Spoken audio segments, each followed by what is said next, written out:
by a show of hands, who's actually here just to reserve your spot for the closing ceremonies? No? Yeah.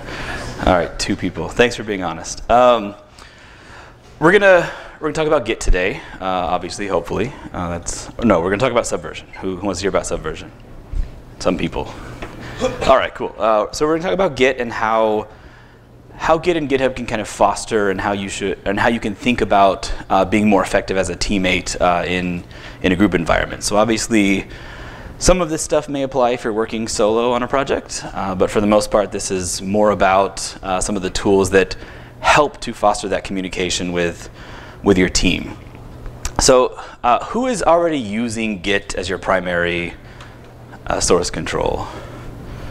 Almost everybody. All right, cool. And let's say, so like how long? Like 1 year, 2 years, your entire life? Liars. So I picked up Git probably 2007 or so, and it was at a time when I was working in a place that we had Subversion repositories, and they weren't really done all that well, and people didn't really understand how they worked, and I really wanted to make some nice, quick feature branches, and I'm told that Subversion has improved significantly since then, but I kind of didn't ever look back, and kind of molded my personal workflow around Git. So that's what I'm talking about today. I'm not really hating on any other system, like if you're a Mercurial fan or whatever, that's fine. I'm not really saying that they're bad or worse. This is just what I use, and this is kind of how my team has developed how we work, and from that I've extracted effective ways to actually work together. So really this all boils down to one simple thing. It's that effectively working on any team requires communication. And so the barrier to being an effective teammate for anyone is to communicate what you're doing and why you're doing it. So what we're going to look at is how Git actually lets us accomplish this idea of communicating intent. So communicating why we're doing things more so than just how. Because the how is found in the code, and any system could take care of this. Even just emailing around patches could take care of how you're accomplishing something. What's more important is to illustrate why something came to be. And I have a personal opinion, which I'm sure a lot of people share, and that is that email is not effective communication. And I don't know about anyone else, but inbox 0 is a constant, something I constantly strive for, but never really achieve for longer than about 30 seconds.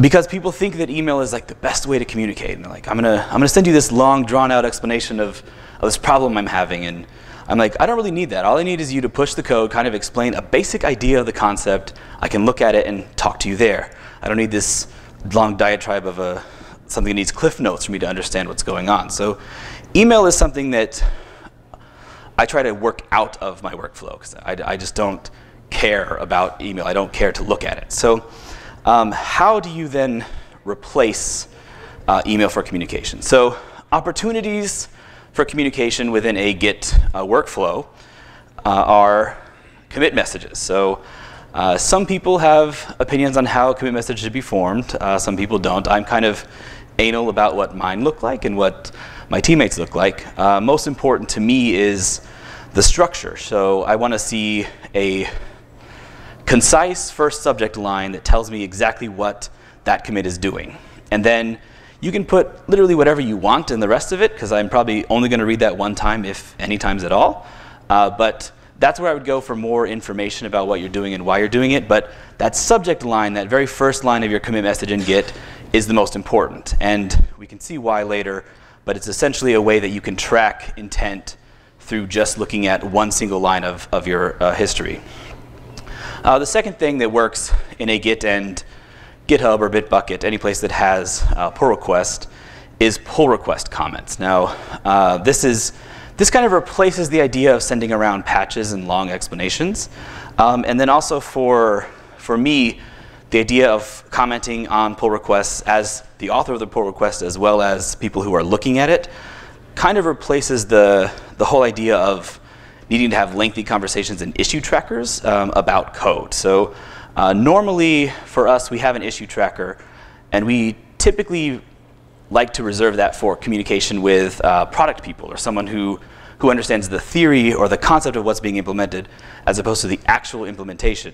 The implementation we like to keep in one place, which would be pull requests. So this kind of opens the door for you to communicate with engineers or your teammates there, and then have a separate place that deals with some of the context behind what you're doing. Those two often overlap. I'm not saying that you keep all of it separate, but it is, from my experience, useful to have a segregated place to make two different conversations, because my product people don't really care about the code. They're like gibberish to me. I'm not interested. So that's just how I found it works effectively. And then along a similar line would be commit comments. I tend to think these are a little less useful than pull request comments. Pull requests are a history, and there's a merge commit usually that would tell you this pull request was merged. So you can go back and trace that over time, whereas commit comments sometimes get lost in interface and that sort of thing. So pull requests favored over commit comments. And then finally, the issue tracker. Of course, that's what I said earlier. So if you don't have an issue tracker, if you're not using an issue tracker of some sort, leave right now and go set one up for your team. That's probably the most vital thing for actually getting an idea of what you should be doing, is having an issue tracker and maintaining it. So if you're not doing that, make it a priority when you get home. And then finally, everything else. So this is where instant messaging, IRC, email, passive-aggressive comments in the office, whatever, wiki entries, whatever you've got, whatever places you have to make documentation or snide comments about how things are going, that's where that fits in this hierarchy of opportunities. So that kind of takes us out of the theory of what we're trying to solve by talking about working on a team. So I'm going to go over one real command in Git. Obviously there's a ton. I'm assuming that you have some familiarity since everyone said they were using it. So we're not going into any depth into commands, but tons of resources online for that if you're interested. But there's one command that I'm going to touch on that probably brings the most shock from people, and that is git rebase. Who has ever heard the expression, don't ever rebase, it's scary, you're going to kill unicorns or whatever, right? Yeah, so basically what rebase is doing is taking some changes and applying them on top of other changes in the history. So that's all it's doing. You are effectively rewriting history, as people will tell you, but it's not as scary as it seems if you think of things differently than linearly. So in Subversion, for example, everything is a linear concept. So if you think linearly, when you get into a Git repository, which is based on change sets rather than specific linear time, if you apply that same train of thought, yes, rewriting history is extremely scary.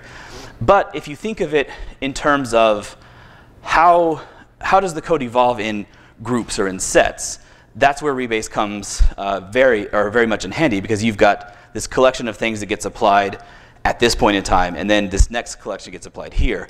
So you can have branches and tons of people working on something all at different times, making commits on top of times that each other are, and then group them together at the end. So that's kind of where rebase actually comes in handy in the workflow that we're going to talk about towards the end. We're going to go over how I typically work, so you can see an example of all this put together. So the way rebase works, if you're not familiar, is you simply specify a point or a commit that you would like to rebase against. So git rebase origin master would say, on the origin remote that I have, I would like to play that history, then take all of the history in the branch I'm working on now and play that. So you're taking all the changes that you've made and playing them on top of all of the known changes in that remote. So this would be, if you've got a GitHub repository, it would be set up origin by default. It could be your coworker's laptop, whatever, but that's taking all of those changes and applying your stuff on top of it. And you can also do rebase against local branches. You can do rebases against specific commits. You just have to specify a reference. So that's how it works. And then the second thing that's extremely useful in rebasing, especially on feature branches, is called the interactive rebase. Now you'll see here that I am specifying I want to rebase my current branch interactively against 3 commits ago. So that's all that's saying. So what that looks like is, suppose I have this particular log. So I've got a collection of commits here, and they go from bottom to top. So this is the order that they were actually committed in.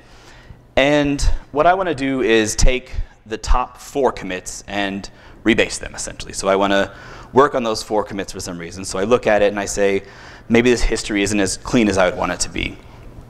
So I run git rebase interactive.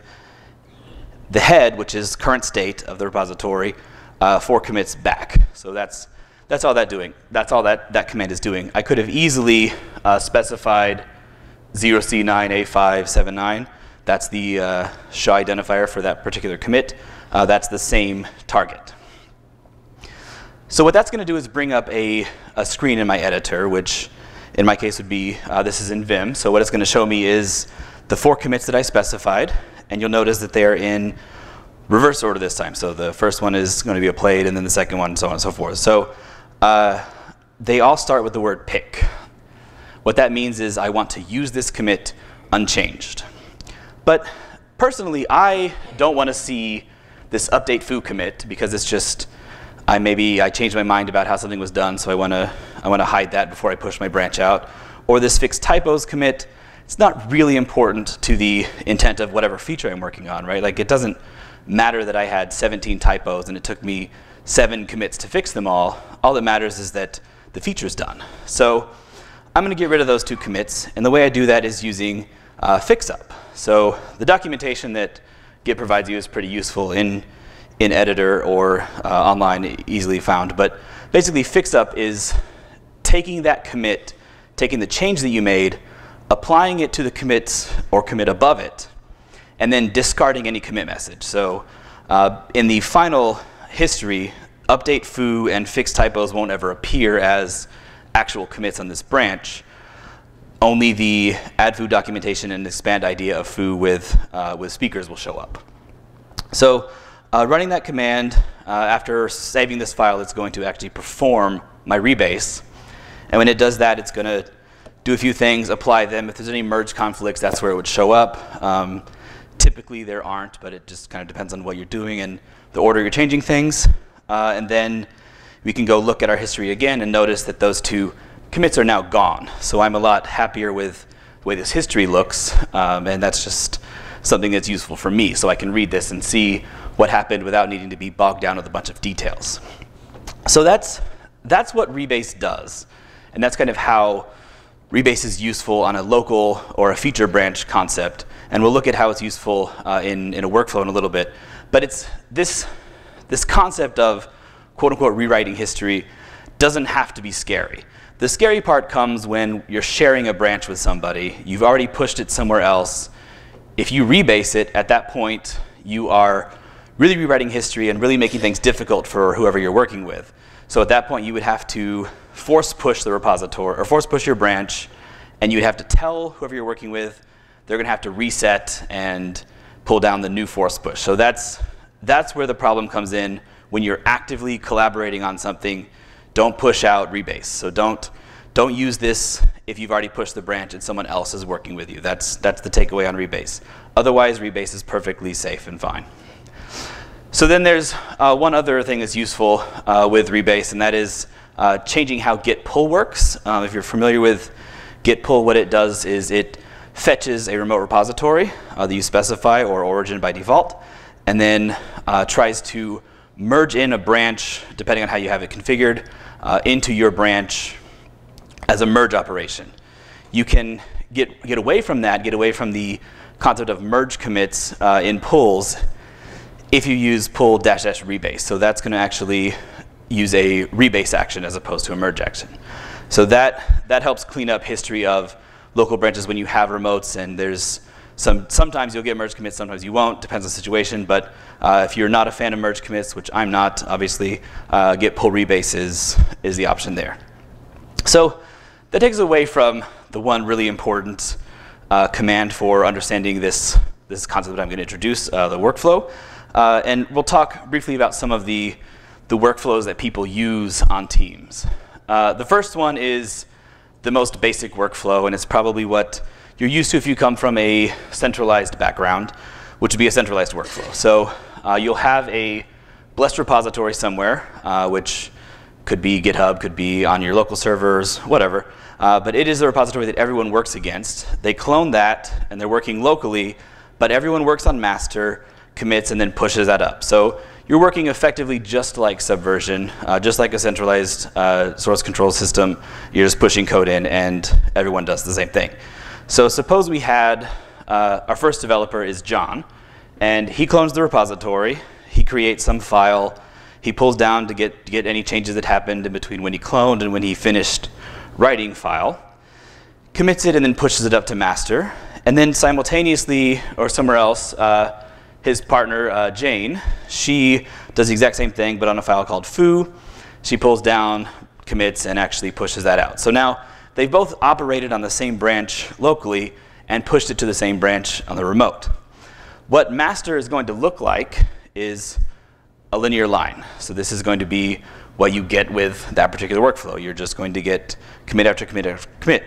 This is the most likely candidate for causing conflicts for people who push after others. So if you're doing a centralized workflow, you're kind of defeating the purpose and the very usefulness of Git. So I encourage you to try to find a workflow that's slightly different. And that particular workflow would be something like a feature branch workflow. So in this case, we still generally will have a centralized repo. Like most, it's a distributed system, but most projects are going to have a central repo somewhere. They're going to have the canonical repository that represents this is the actual project. No matter how many forks, how many copies there are out there, this is the one that is official. The feature branch workflow simply means that work is done in a branch rather than in master. Well, master is a branch, but work is done in a separate branch. And what that would look like is master is here on the bottom. So this is master line. And then at this commit, someone started working on a separate feature, and they have 3 commits in their feature, and someone else merged in or committed against master or whatever. So we've got this divergence here. So now we've got a feature branch and then a master branch. What that looks like in actual commands would be developer John again. He's going to do the exact same thing that he did, except instead of doing it on master, he's checking out creating a branch called feature A. Then we've got Jane who comes along, and she's working on her same changes. So she's making branch feature B and doing all of her work there. So what that ends up looking like, once those 2 branches are pushed to origin, you'll notice that we push origin feature A and origin feature B. So we're pushing that same branch, that same set of commits up to our remote.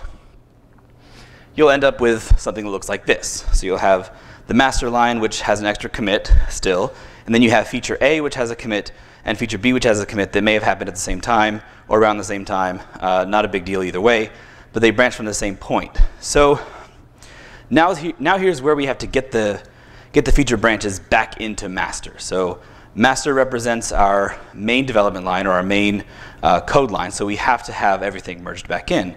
So a discussion has to be made, and after some whiteboarding, Jane convinces John that her feature should be merged in first. So she wins the prize because merging earlier is better, reduces the risk of merge conflicts. So Jane is obviously smarter than John here. And she issues a pull request or asks him to merge her branch however her process dictates. And John agrees. So what he does is he pulls down the origin repository, which is what git fetch does. And then he checks out the master branch. He'll probably do a merge to pull in the master branch's changes. And then he's going to merge origin's feature-B. So that's Jane's branch at that point. He can go ahead and delete that feature branch if he wants to from the origin, depending on workflow, and then push master. So master now has Jane's branch, which is represented by this teal dot at the end here, which was down here earlier, but has now been merged in. And John's branch is still hanging out at the top. So once he's ready, once he gets the sign off, he can go ahead and merge his commit or get his feature branch merged in. And that's going to be exactly the same type of workflow that he had before. But when John actually does his merge, or when his branch gets merged, because of the timing of how everything worked, you'll end up with a graph that looks something like this. If you were to output it in a log, you'd end up with something that looks similar to this. So we now know, or we see that there was a fast forward that happened for Jane's commit, which is why hers is just in line. But there was a merge that happened here to pull in John's commit. So this is what happens a lot when you use a merge-based workflow. You'll end up with an additional merge commit, and depending on how you are, or how OCD you are about history, you may be upset about that. So let's say I want, like, it's already been merged, and I want to go back to feature A branch. I mean, it's been merged now, so do I go back to that teal commit to get feature A? If I want to revert back to that. Okay, so her question is if you want to get back to feature A for some reason, so you want to continue work on it, or you want to get rid of it?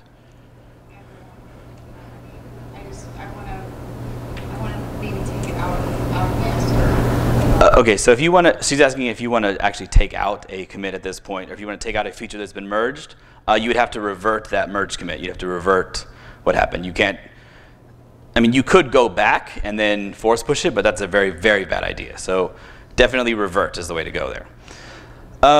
Then the kind of final popular workflow that a lot of people use is called Git flow. Now, I like the concept or the theory of Git flow, and this is what it looks like, just to give you an idea. So it's a lot to take in the first time you've seen it. I'll explain a little bit about what's going on, but I would be remiss if I didn't mention it. But the thing I found interesting is that talking to a lot of people that allegedly use this, they're not actually using it to its full capacity. So they're cherry picking pieces out of this model and using that as they're saying, I'm Git flow because I've got a develop branch and a master branch, but they're not really gaining any real benefits from it. So if you're going to work somewhere, or if you're going to attempt to adopt the workflow, I would highly encourage you to really study what's going on and why it's doing what it's doing, just from a standpoint that it's a lot of overhead, in my opinion, for most projects that don't actually need it. So to kind of explain this diagram, you've got a line out here, this blue line at the end, which represents master. So this is your, I guess you could call it production line. So this is where all your code actually lives that's in production. Then you've got this yellow line over here, which represents a branch called develop. So develop is where everyone does all of their work. Well, they do all their work in feature branches, and it gets merged into develop. Then when you're ready to release, you create what you see right here. We've done all this work in these two feature branches here, and only this one right here got merged in, and then a release candidate or a release branch was created, which is what this green line represents. And then more work is done to get it ready, some bug fixing, any problems that come up, any changes that need to be made. And then eventually, the release branch is ready to go. So it is both tagged and merged into master, and then also merged into develop to get any of the fixes that happened here. And then you've got this feature still going on over here. It gets merged in with another feature down here, and eventually released. So what you have going on here is very, you've got two development lines. You've got a production stable, and then you've got you can think of it like a nightly or a regular build, regular integration branch going. And then the final piece of the puzzle is this hotfix concept where you've got something that you need to fix on production, but not on develop. So you create a separate branch called a hotfix branch that gets fixed up, approved, merged into develop, and also merged into master. So just from me briefly explaining it, you can see it's a very complicated workflow, and it's very difficult to get your head around the first time, especially. But it is useful for especially really large teams where you've got known release cycles and that sort of thing, where you can deal with this idea of tagging. In more, we'll call them agile shops, it breaks down a lot. So I'm not a huge fan of Git flow. Some people are. If it works for you, great. It's not how I do things. Yes? I was going to mention, when I first looked at it, I thought it was a very complex process. But when you install a Git flow plugin into Git, it does so much work for you that it really makes it a very simple workflow. Yeah, sure. So there is a plugin that if you want to subscribe to it exactly, then yes, you can do it. Honestly, it's, in my opinion, depending on the size of the project, it's it's significant overhead. So I mean, it just different of opinion, not a big deal. So then the final thing I wanted to talk about is, or in this section, is rebase versus merge. So why would you want to use a rebase workflow versus a merge workflow? So if we look at an example, we've got this developer who's working on a feature called bar. And he's going through and all he's doing is adding a file called bar. He's committing it, making some changes, committing it again, just kind of normal workflow. Well, at the same time, someone else is working on a different feature called baz. And they're adding a baz file and committing it. And then that second developer, or the first developer gets his stuff merged in, or there's some stuff that gets merged into master, and he needs to continue development. So what he does is he fetches the origin and actually merges in or pulls master into his branch. So he wants to keep his branch updated. Maybe there would be some merge conflicts. He needs to have master. So he pulls that in. So now he's got master merged in, so he's up to date with production. And then he can continue working on his code, dealing with baz, add some more information to it, and then he's ready for this to be merged, so he pushes up his feature branch. So this is called feature C. After some discussion, it's ready for deployment, or ready for inclusion anyway. So he gets the first developer to pull it down and go through the merge operation that we talked about earlier, and then push master up to origin. So now we've got this feature merged in, feature C or baz is merged in. So we push it up. Here's what master looks like. We've got our original feature branch that got merged in. So this is the same thing from the previous example. Then this red line represents the work that developer 2 did, which was making a commit, and then he's got this other merge here. So what is that merge, or what does that red dot represent? What you're going to see in your master line is you're going to see merge branch master of origin repository into feature B. So you're going to have this permanent merge commit that exists because you did that merge operation to get master in line. I personally can't stand these things. They're just so prolific depending on how long your feature branch has been living. So that's kind of where rebase takes over and helps eliminate this dirty, cluttered history. What that would look like is all we're doing is taking this get pull origin master. So instead of pulling it, instead of doing a merge, which you can see here, we are getting rid of all of that. And once we make our change to baz, we're going to go through and fetch the origin and then rebase against origin master. So you'll see that what rebase tells you it's doing is it is rewinding head, which is current state. It's rewinding it to master, to origin master. So it's taking it to that point in time, then taking the commits, the work that you did, and applying it on top. So you can see that it applies the 2 commits that was made in the developer 2 repository and applies them on top of what is in master currently. Pushing that feature branch up and then doing a merge from someone else, you'll see that we get a fast forward of the master branch by merging in feature C. And what the history looks like now is this. So despite the fact that this particular commit happened after this one and before this one, we've now got a linear history after our original merge from our feature a while ago.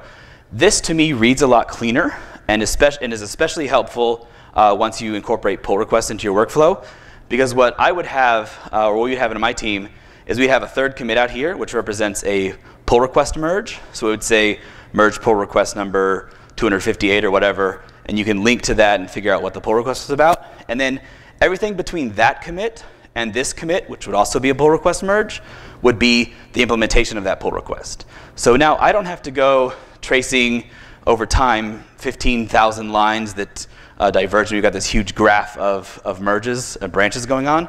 All I see is master started here one day and it came all through here. So I've still got that linear nature that human beings naturally kind of gravitate to in my history, so I can see it over time. But all of my work is still done taking advantage of the concept of branches. So that is where rebase certainly helps with keeping history clean and really identifying and communicating the intent and the evolution of your code over time, is by providing that linear history that's very easy to read and even easier to revert, because all you have to do is revert the merged commit and you're done, or the pull request commit and you're done.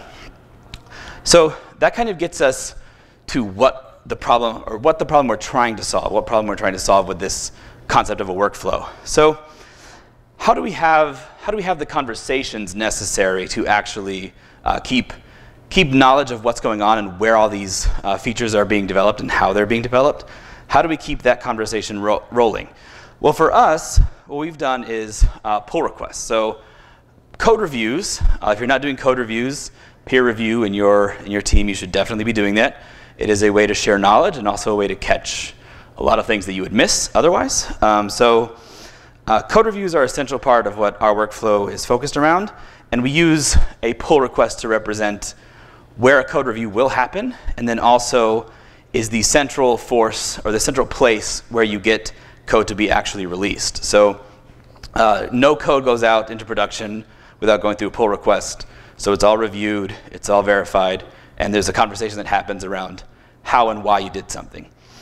So what that would look like is, suppose we have a project where we're implementing lipsum for some reason. So we've got our file, we add some stuff to it, commit it, and then push it up to a branch. And then on GitHub, we have our project, and we open a pull request. So pull request is simply a title, which is the summary, essentially, and then a conversation where you can comment, and then other people can chime in with their thoughts.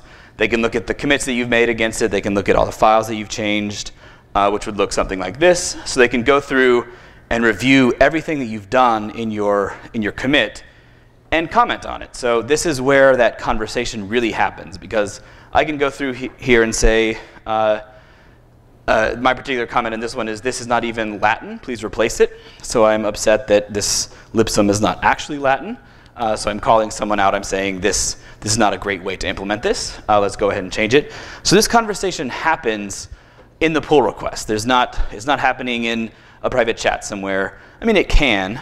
You definitely push a pull request and have a private chat with someone, but for the most part, it's shared team knowledge at this point. Everyone has access to it. Everyone can comment. Everyone has an opinion.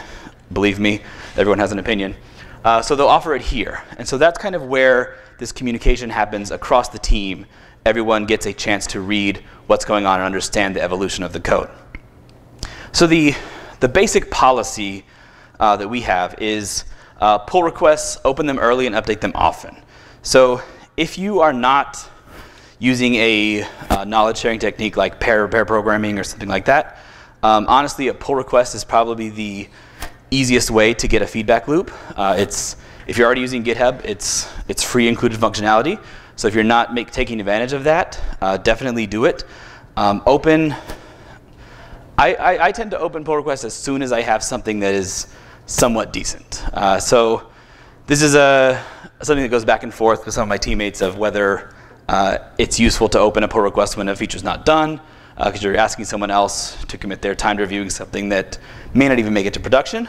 But honestly, it's better to have some horrible idea inside of a pull request that's opened today rather than finishing out implementation of something that gets rejected in 5 days. So open them early and keep them updated. Now, a useful tool when in this process, because you're going to get feedback, and some of it you'll choose to incorporate, some of it you'll choose to ignore. That's just the nature of things. But a particular tool or something that's added to Git in version 1.7 that is extremely useful for this whole workflow is called auto squash. Now, if you're not familiar with auto squash, the example we went through earlier with the interactive rebasing to get rid of those few commits that were just fixes or incorporating somebody's feedback about where you put your semicolons or whatever, is we can kind of shortcut that process by committing a piece of, or a change with a keyword in it, either fix up, exclamation point, or squash, exclamation point. And what those will do is when you do an interactive rebase and pass it the auto squash option, it's going to automatically change that rebase, that interactive rebase window to pick or fix up or squash the commits depending on that keyword. So there's no keyword that's going to pick them. Fix up would fix them up. Squash would squash them. So what that does is kind of shortcuts the whole operation of needing to remember what commits you want to squash or whatever, and you do it at commit time. So you can still push a branch that has 80 commits, 79 of them could be fix-up commits, and when you go to rebase it, there will be 1 commit left. So that's the actual implementation. All the rest of them are gone. It's kind of an extreme example. Hopefully you're not squashing 79 commits into 1, but that's what you could do with this tool, and it helps you by eliminating the need to even think about what you're doing in a week when your pull request gets approved or what have you. So suppose we wanted to work through a brief example of going through this process. So we check out a new branch in our application. So this is a Slim application. And we modify the index file, do some work on it, add it and commit it and push it. Open our pull request, and we've got this little pull request going on. This is what we've changed.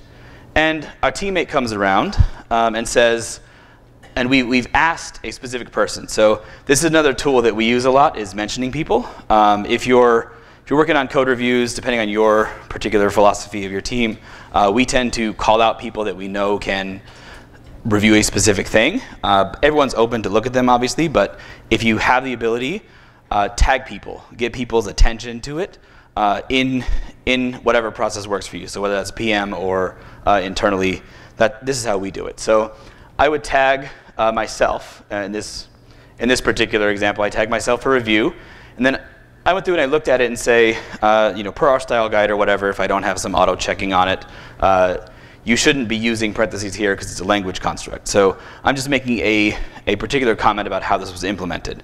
It's kind of a simple example, but that is how this conversation would happen. I would go through and look at everything that was committed and make any comments about implementation that I feel need to be changed. The person who opened the pull request is then able to take that feedback and incorporate it if that person chooses to. In this case, we're going to. So what we do is we go through and make the change. So we get rid of those parentheses, add the file, and then you'll notice when we commit it, we use this -- fixup syntax and say fixup equals head. So what that's doing is saying the head of this current branch, I want you to add a fixup commit to it or to this branch and make it underneath the head, so underneath the last commit. Pushing that out, you'll now see that I've changed the file, and then I've got these 2 commits now. So I've got add base controller, and then one that says fixup ! Add base controller. Now, what this is going to do is make rebasing when I'm done much easier, because I can simply rebase, or I can look at my history and see that I've got these 2 commits at the top, add base controller and fixup, and then I want to get rid of fixup, so rebase interactive, which is going to then pull up this screen, which automatically appends fixup. So like I said, this is automatically making my rebase and cleanup of my history much easier for me. So now, instead of knowing that I had to make this change for style guide or whatever, I don't see it as valuable history, so I incorporate it into the single commit ahead of it. After performing that, I can go look at my history, and now you'll see that commit is actually gone, but the code is still there. So the change is still there. The only downside to this is once you've done this process, once you've rebased, like I said earlier, you're going to have to force push, and this is where it gets kind of scary for people.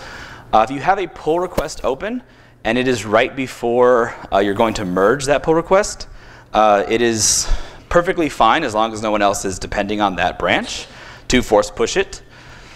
If someone is depending on that branch, you probably have some weird problem in your workflow, so you shouldn't be branching off of branches and having a bunch of pull requests open. That's going to give you a headache very quickly. But as long as no one is depending on the branch, this is what you do. You would force push, which is designated by the -f, to your branch, and then looking at the commits on that pull request that I opened, you'll see that I only have the 1, so I can go ahead and merge this.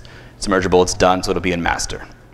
So that kind of brings us to this concept of branching off of branches, which I just mentioned. If you're going to do this, so if you have some work that you need to do and someone else is working on something that you kind of depend on, you can do it. It's extremely complicated sometimes, depending on what you're doing and your workflow. So be very careful when you're doing this, and be sure that what you want to do is actually work on code that has not been merged yet. But if you wanted to do it, you can. So a common use case that I would have for this is if someone has has some code that they started working on, but they're not exactly sure of something, or they've pushed it out to a branch and they need some feedback in some way. They may say, hey, I've got this code, I got part of a solution, but I'm not really sure how to do it. Could you help me? So this is what we do a lot if we've got some experiment or something that we need feedback on how the implementation is going. Push a branch out, ask for help. At this point, whoever I ask for help would pull down my branch and create their own branch. So they're branching off of my branch at this point, but the communication has to stay open between us to say, don't merge that pull request until I'm done with what I'm working on.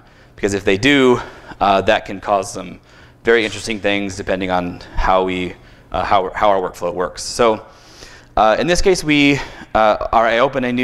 create a new branch, use a service provider, which is actually a Silex component instead of a Slim component. Not a big deal in this case.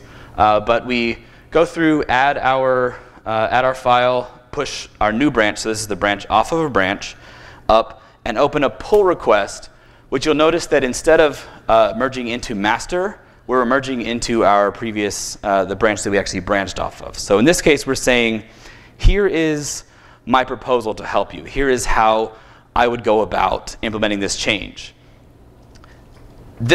Whoever opened that original pull request has the option to merge it or get rid of the pull request. It's completely up to them.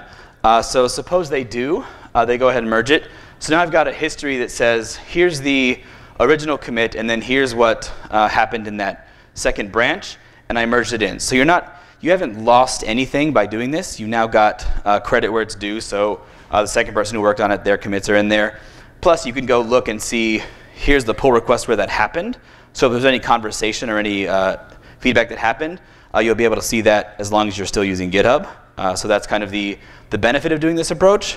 But like I said, if you're going to do this, be sure that you keep communication open. It does introduce some merge conflicts frequently. We've run into quite a few. So that's basically how the whole process works. So I wanted to wrap up by just showing how I would go about working on a feature. So my general workflow would be, I've got master. So I've got an updated master. I'm going to create a branch off of that. I then make a change. So whatever change I'm making, I'm going to make that. Then I'm going to commit whatever change I made with a message for the entire feature or for the entire concept that I'm doing in that particular branch. So usually I try to limit branches that I'm working on to a single concept. That's especially helpful in continuous deployment, which we practice. But I'll usually end up with a branch that has only a single commit, occasionally 2 or 3.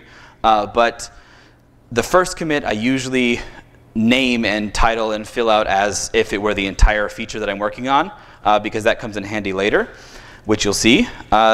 So I've made my first commit, and then I make some more changes. So I finish implementing whatever I'm doing. I make some corrections, what have you. And then I use, when I'm committing those second changes, that second set of changes, I'm using either git commit amend, which appends it to the existing commit, but I only do that if I have not pushed the branch yet. So that is my first step, is commit everything into the single commit that it's relevant to, or commits that it's relevant to. And then after I've pushed, that's when I use the fix-up or the auto-squash concepts. Is once it's been pushed, I don't want to have to force push and cause anyone who may be branching to have to reset. So amend prior to pushing, after pushing, only fix-up. That's how I work. Once I've done that, and once I'm satisfied with my first initial version, or I'm ready for some sort of feedback, that's when I'll push work up and then immediately open a pull request. So even if it's not finished, the first thing I do after pushing is open the pull request for visibility's sake, and also to get people looking at it. So when I need, especially when I need some feedback on something, as soon as I've pushed, that means I'm at a state where someone else could help me or tell me that the direction I'm going is wrong, or I'm introducing some weird behavior that they're not expecting. So that is the reason for pull requests early and often. Once someone's had a chance to look at it, I read through any comments or whatever, push back if I need to figure out why that comment is coming up or why the intent was not clear as to what I was doing. Incorporate that, and again, this is where auto squash and fix up comes in handy. Incorporate that, push it out. once we've all reached a consensus and it's approved, so in our case, this means it's ready for release, which we have a concept called grapes or lemons where I work, and it's a joke that kind of started my boss. He said, you guys did a great job. He was typing on his iPhone. He said we did a great job on something, so we needed something that would indicate that a branch was ready to be released for our deployment process, and so we chose grapes to represent this is awesome, and then lemons to represent this sucks, because we'd also use the thumbs up and thumbs down for other things, so we didn't want those to sneak in and someone deploy something that wasn't actually ready. So once something's ready to go, we give it grapes, is what we call it, and then the deployment process checks for grapes that do not belong to you before it actually pushes something out. So once we've done all of that and got someone to say this is grapes, we can then rebase against master. So this is the part where our workflow kind of ends and is ready for deployment. We rebase against the master branch and then force push that to our branch, which updates our pull request. So now our pull request has all those fix-ups are gone. Anything that needed to be changed or anything that needed to be moved around is now fixed, and we're ready to go. So we've got a clean history, and we're ready for it to be merged in. So we update our PR that we're deploying it through our automated system, and then following whatever the policy is, we merge it. So that is the full workflow right there. That is what I do for every single feature. That is what everyone on the team does. This kind of helps keep our history clean. And the best thing about it is it has led to profit, because we now have the ability to look at our master branch and see every single thing that's happened in a clear and concise way, including rollbacks of features that made it out that shouldn't have. We can look at them and see a pull request was actually merged to revert a pull request that was merged before. So we've got a full history of every comment that was made in either our tracker system, inside a pull request, against a commit. We've got a full history of everything that happened, and it's very easily read in a short amount of time. So there's no tracing lines around branches. That's the biggest thing we wanted to get around. So if you're looking to learn a lot more about this is kind of a whirlwind tour of the concept of workflows. But if you're looking for some resources, GitHub has some great help documentation for Git in general and some workflow information. So if you go check that out at help.github.com. I'm also told, I haven't actually been through any of this, but they also have a training program. They were a sponsor here, and if you didn't get any information about it, find Elizabeth and talk to her about this. So training.github.com. And then for the workflow specific stuff, Atlassian actually has a decent set of documentation on the workflows that I talked about here, and I think one more. But check that out, atlassian.com/git/workflows. They've also got a whole bunch of other stuff. So the real takeaways from this is push your code regularly. Communication only happens if your code is out there. Over time, you'll become a lot less scared with the concept of getting code out there early that isn't your best work or whatever. But the earlier you push the code, the more chance you have of improving it, as well as the understanding on your team. So push it often. That's how to be an effective teammate. The second thing is open pull requests, or whatever your mechanism is for code reviews. Open them very early, get feedback early on. This kind of ties in with the first one. Update them often because they're free, right? It doesn't cost you anything to have a conversation on GitHub, except for a little bit of time. And then finally, rebasing. Despite what people tell you, it's not really that scary. It has a use. It is a very useful tool for keeping history clean. It's a very useful tool for removing things that don't necessarily communicate intent well. So don't be scared of it. Even if you are a little scared of it, just try it out, see how it works for you. Don't believe the concept that rebasing is always evil. That's kind of the big thing that I want you to take away from this, because it isn't that evil. It is very helpful.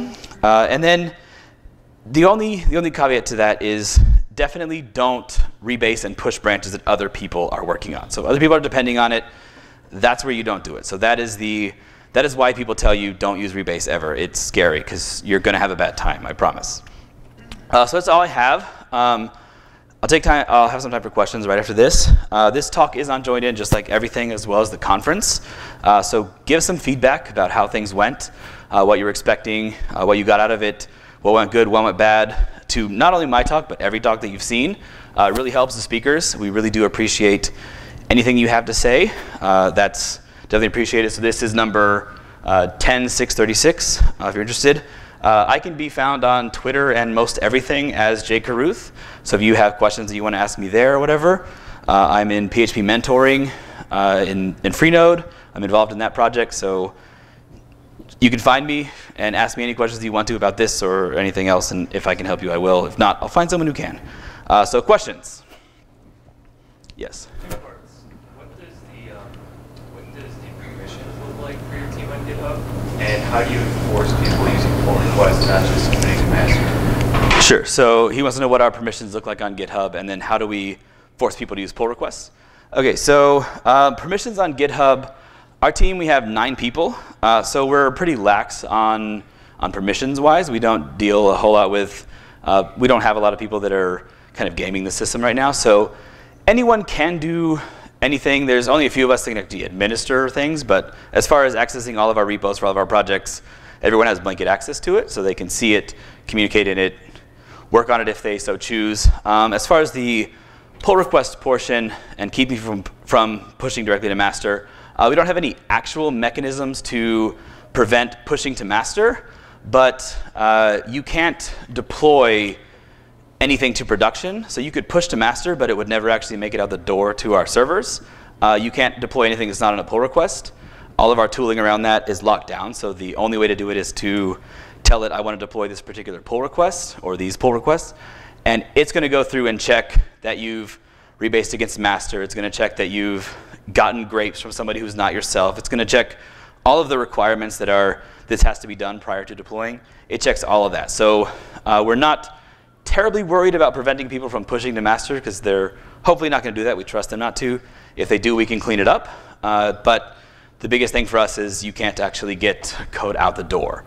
So that's kind of how we, and that's also how we force the concept of communicating in pull requests, because all of the tooling is focused on that concept. So if you don't have a pull request, you can do nothing useful. So you have to open one. You have to talk in there. What tooling is that? OK, sure. So what tooling do we use? All of our deployments are done through, they're kicked off through our Hubot in our chat room. His name is Jarvis. So we say, Jarvis, I'm deploying these pull requests. And he goes through and talks to a Jenkins server, which runs tests and makes sure everything passes there, checks all the dependencies for something going out, checks to make sure that grapes are on the pull request, and so on and so forth. And once that all checks out, kicks off a job that actually deploys things. We've got several apps. They all deploy slightly differently. Our main PHP application is deployed through Capistrano. We've got a cap script that's run through Chef. So it's kind of a very complicated mess of tools. But it's all very transparent to anyone who's working on it. Unless you've worked on the tools, you don't really understand them. But you just say, Jarvis, I'm deploying, and it pushes things out for you. Does that answer your question? Yeah. Cool. Did you guys write all the scripts around how that works? Yeah, so we use HipChat, and we just have a base Hubot, and then we wrote all of the plugins for the Hubot that do that. We do have plans to clean it up and make it more generic so that it's open, so that we can link to it, but we have not done that yet since we're still kind of refining it. So, but once we do that, it will be up on our github.com/Liftopia. It'll be up there. So. How do you handle hotfixes? OK, so how do we handle hotfixes? Really, every deployment is a hotfix for us. We use CD, so literally every piece of code that we write gets deployed within usually hours.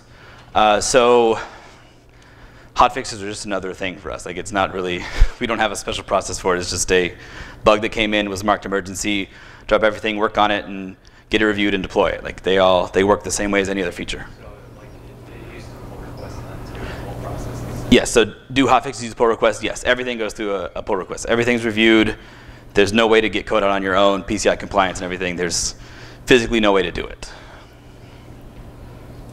I don't know if you're the person to ask about this, but I'm a sole developer in my department, and I like Git, I like GitHub, I use a lot, but I find myself working on multiple computers, all over the place. I travel a lot, so I'm pulling down repositories and pushing them back up, and it's my own. So do you have a suggestion for that? Like, Okay, so her question is she's a sole developer. She has quite a few repositories she works on, different computers, traveling, so on and so forth. How do you keep all that in sync, essentially? Is it okay? So for me, I have 2 computers. I have my laptop and I have my iMac at home, or at my office, I guess. So for me, it's not really a big problem at this point because all of our stuff, like I said, has a life cycle of an hour or so, maybe a few hours after it's done. So I don't really have the problem of having to cart stuff around a whole bunch because it's always going to be in master and so on and so forth. So, but I don't think I have a good answer for that. I don't know how you would sync it up very easily. Sorry. Yeah. When pull requests come in, when do you find the time to review them? How do you determine who's going to review them?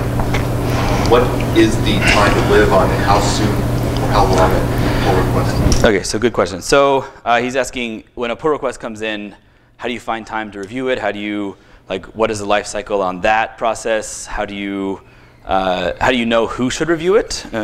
So for us, it's pretty cut and dry who should review it. We've got, like I said, we only have 9 people, so we've got some pretty specific knowledge depending on what team you're working on and what you're doing at the time. So it's pretty easy to figure out who to review things.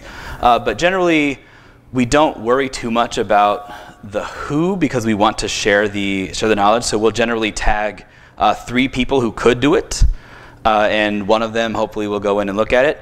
As far as finding time, we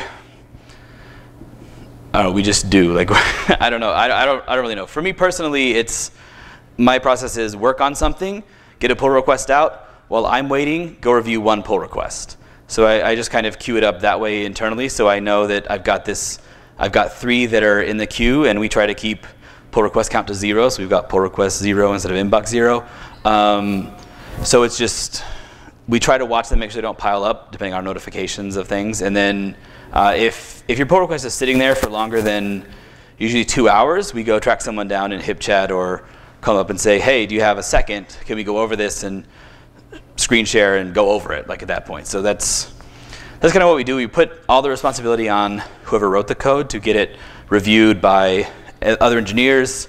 We also have the concept of branch sites for product to review things, QA to go through things, depending on what you're touching. So it's generally, we put the onus on the engineer to actually figure that out. I don't think there's a good answer to tell you how that all works. It's just, everyone finds time to do it. It's part of our jobs. Sorry. It's all right. Can you talk about how this fits into PCI compliance a little bit more? Okay, so the question is, how does this fit into PCI compliance? Well, from the code perspective, from the deployment perspective, to be compliant, you can't have anyone with the ability to get code out into production that has not been reviewed. That's kind of the general rule. And so that, from this perspective anyway, that's how this fits into it, because we don't allow, our deployment process will reject anything that has not been reviewed by somebody other than yourself. So there's not a way that you can push your own code out there. Whether there's 5 people who reviewed it or not, or whether the right people reviewed it, there's no way that we can really guarantee that. But at this point, we don't have that big of a problem. So that's how it works. Yeah, so the question is, do we have access to production? No, most people do not. The keys for that, our DevOps team obviously does, but it's locked down in a way that they can't just go in and, well, I guess they could go in and just Vim things if they wanted to, but yeah, that's generally a trust thing. Over here. My team is pretty much the opposite of yours, where you said, if you've got 2 hours on the pull request, then you go back and send somebody down. So our timeline is a lot greater than that. And sometimes somebody will work on a feature, and then they'll need a piece of that feature to work on another feature. Would you ever create a branch off of that feature A, or would you just wait until feature A got merged back in to do feature B? Okay, so this question is if you have a dependent, so you've got a team that doesn't necessarily have the 2-hour rule that we generally have, and you've got some dependency on someone else's feature they're working on. Would I branch off of that feature and work on my code knowing that feature is still under development or still not merged in? I personally would not. But I have a different perspective because we do practice continuous deployment. We have to think of all of our features as get something ready that can be deployed. So we automatically think of, we don't have a feature branch concept where, oh, this is going to take me 8 weeks to do. It's everything has to be broken down and thought about in short life cycles. So we don't have that particular problem now. We used to before we got into this process, and we would branch off of things. We created a label in GitHub that is do not merge, and we'd put that on if we needed to branch off of something so that we were depending on them to then read that label. So there wasn't any tooling at that point around checking it. But now what we would do if we had that problem is have the tooling check a pull request, check for that tag. If it's tagged with the do not merge, tell them you can't deploy this right now. So that's what I would do if I absolutely had to branch off of something. But generally, avoid it, if you can. Rollouts? I think Monday before I left, we had 19 deploys. Friday before that, it was 20-something. It just depends on the day and what we're working on, but generally it's in the teens to early 20s. Okay, I got time for one more. Sometimes, like when we do pull requests, we will often update our feature branches from master, and then we do the pull request. It'll include commits from other developers in GitHub that were merged down. Right, because you merged in master. Do you have a good way of like not getting those commits and changes thrown into someone else's pull requests? So with the way we rebase, that kind of eliminates that problem. But you'll see it if you'll merge master and you've got a bunch of commits from other people, you'll still see them in some pull requests. It just depends on the particular situation. But once you rebase, they go away because you've now got history you've got all that history already, and then your stuff is applied. So that kind of eliminates a lot of that issue where you've got multiple people's stuff that doesn't really apply to that pull request. As far as defeating it any other way, I don't think there's an easy way to get around the problem. Rebase is what we use to avoid that type of situation. Okay, thank you very much.